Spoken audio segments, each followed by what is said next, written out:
আসসালামু আলাইকুম। আমরা মোটামুটি ৩ দিন বসে থাকার পরে আজকে কাজটা শেষ করে দিলাম। মানে ৩ দিন বসেছিলাম, সেটা হচ্ছে খামারি ভাই পাইপ ম্যানেজ করতে পারেনি, এই জন্য বসেছিলাম।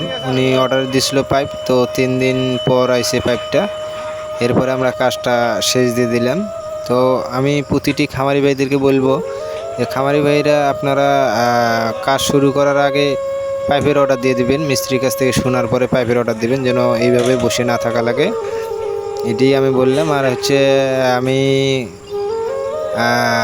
আমি আমার মোবাইল নম্বরটি দিয়ে দিতেছি, আপনারা যোগাযোগ করবেন যদি কোনো খামারি ভাইয়ের আগ্রহ থাকে কিংবা আগ্রহীতভাবে খাঁচা বানিয়ে নেন, তাহলে অবশ্যই যোগাযোগ করবেন।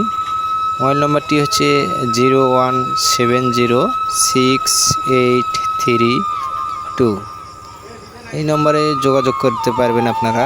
তো আর যদি কোনো ভাই আমার চ্যানেলে নতুন হয়ে থাকেন, অবশ্যই চ্যানেলটাকে সাবস্ক্রাইব করবেন, তাহলে আমার প্রতিদিন ভিডিও আপনারা খাঁচার ভিডিও দেখতে পারবেন, বাঁশের খাঁচা।